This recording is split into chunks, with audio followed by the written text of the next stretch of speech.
कक्षा 8 सब्जेक्ट हिंदी इकाई 2 ईदगाह पार्ट 3। हमने आगे देखा है, देखो बच्चे, अगले पार्ट में हमने देखा कि हामिद ने चिमटा लिया, इसीलिए मोहसिन ने हंसकर कहा, यह चिमटा क्यों लाया बुद्धू, इसका क्या करेगा। अब आगे हामिद उसका क्या उत्तर देता है और क्या करता है वो हमें जानना है, इसीलिए हम देखते हैं। हामिद ने चिमटे को ज़मीन पर पटक कर कहा, जरा अपनी बिस्ती को ज़मीन पर गिराओ, सारी पसलियाँ चूर चूर हो जाए बच्चों की। महमूद बोला, तो यह चिमटा कोई खिलौना है। सभी मित्र हामिद को हंस रहे हैं क्योंकि उसने चिमटा खरीदा है। तब हामिद ने उसे कहा कि अपना ये चिमटा है, ये अपना एक खिलौना है, बिस्ती है, वो ज़मीन पर गिराओ तो उसकी सारी पसलियाँ चूर चूर हो जाए बच्चों की। महमूद बोला कि क्या ये चिमटा कोई खिलौना है। हामिद, खिलौना क्यों नहीं, उसे कंधे पर रखा, बंदूक हो गई, हाथ में लिया, फ़कीरों का चिमटा हो गया। चाहूँ तो इसमें मंजीरों का काम ले सकता हूँ। एक चिमटा जमा दूँ तो तुम लोगों को सारे खिलौनों की जान निकल जाए। तुम्हारे खिलौने कितना ही जोर लगाए, मेरे चिमटे का बाल भी बांका नहीं कर सकते। बाल भी बांका नहीं करना मुहावरा है, यानी कि कुछ भी नहीं कर सकता। बहादुर शेर है मेरा चिमटा। हामिद अपने चिमटे की प्रशंसा करते हुए कहता है कि मेरा चिमटा बहादुर है।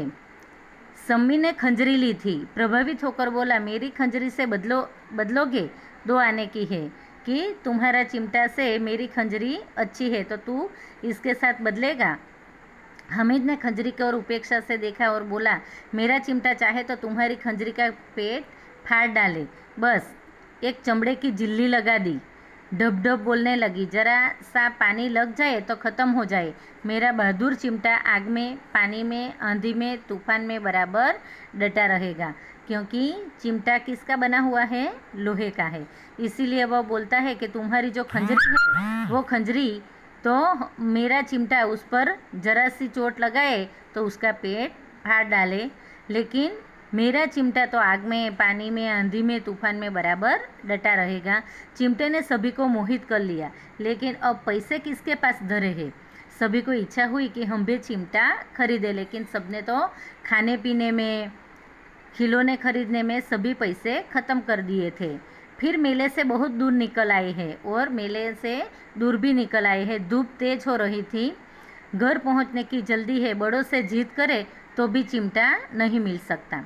हामिद है बड़ा चालाक, इसीलिए उसने अपने पैसे बचा रखे थे।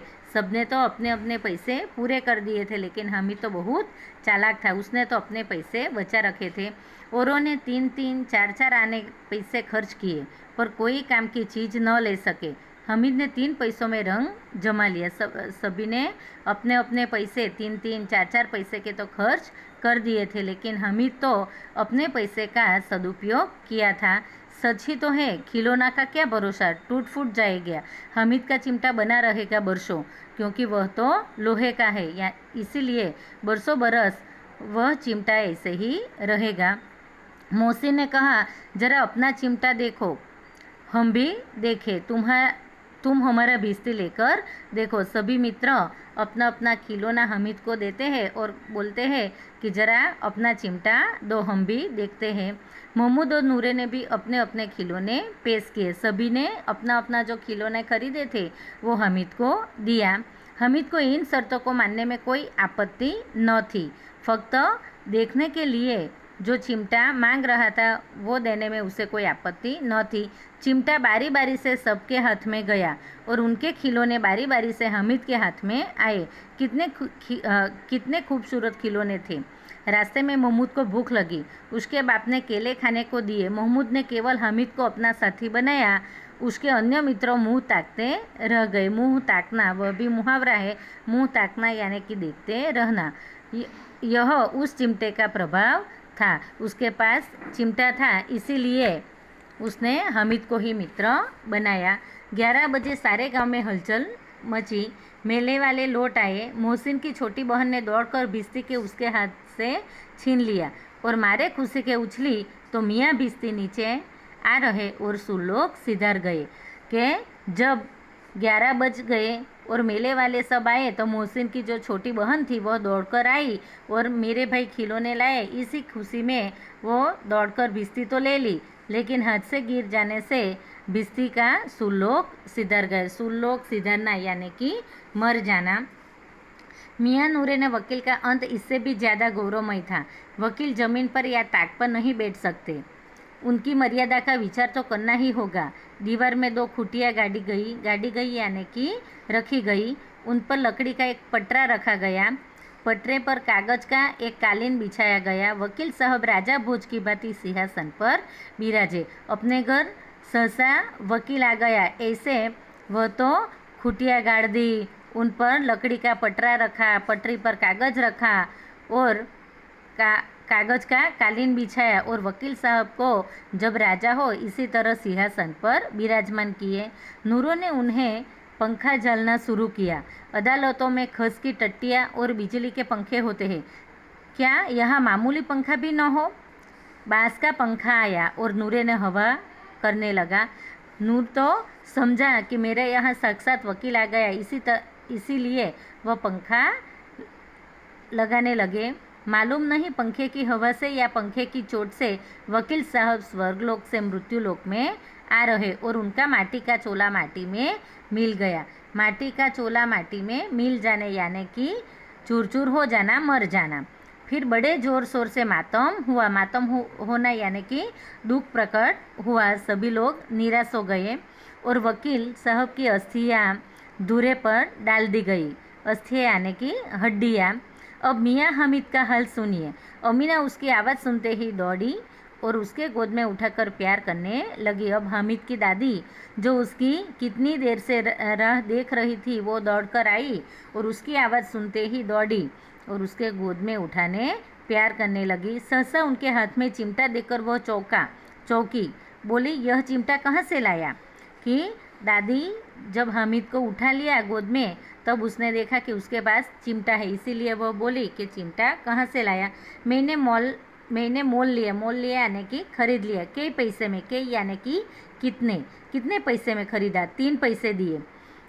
अमीना ने छाती पीट ली। छाती पीट लेना यानी कि दुख प्रकट करना। यह कैसा बेसमझ लड़का है कि दोपहर हुआ कुछ खाया न पिया, लाया क्या? चिमटा। सारे मेले में तुझे और कोई चीज़ न मिली जो यह लोहे का चिमटा उठा लाया?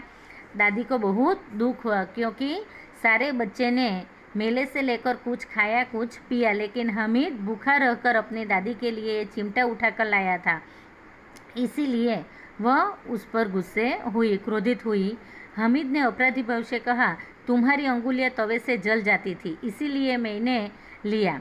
जब दादी उस पर गुस्से हुई तब हामिद ने कहा कि तुम्हारी अंगुलियां तवे से जल जाती थी, इसीलिए मैंने खरीद लिया। बुढ़िया का क्रोध तुरंत स्नेह में बदल गया। बच्चे में कितना त्याग, कितना सद्भाव और कितना विवेक है। जब हामिद बहुत छोटा था, लेकिन दादी जब रोटियां तवे से उतारती थी तब वह हर रोज़ देखता था, इसीलिए दादी के लिए अपना सब कुछ त्याग कर, सद्भाव रखकर और विवेक से दादी के लिए चिमटा खरीदा। इसीलिए दादी का जो क्रोध आया था वह तुरंत स्नेह में बदल गया। दूसरों को खिलौने लेते और मिठाई खाते देखकर उसका मन कितना ललचाया होगा। दादी मन ही मन कोसने लगी और दुखी होने लगी कि सब बच्चे मिठाई खिलौने लिया खाया, तब उसका मन कितना ललचाया होगा। इतना जब्त इससे हुआ कैसे कि ये सब दुख उसने, ये धीरज जब्त यानी कि धैर्य, ये कैसे इससे हुआ होगा। अमीना का मन गदगद हो गया। मन गदगद होना यानी कि दुखी हो जाना, बहुत दुख होना।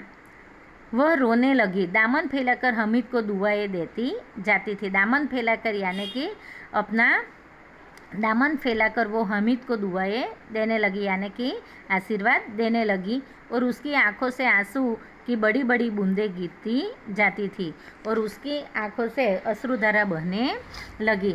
तो बच्चे, हम देखते हैं कि हामिद इतना छोटा था लेकिन वह कितना त्यागी था।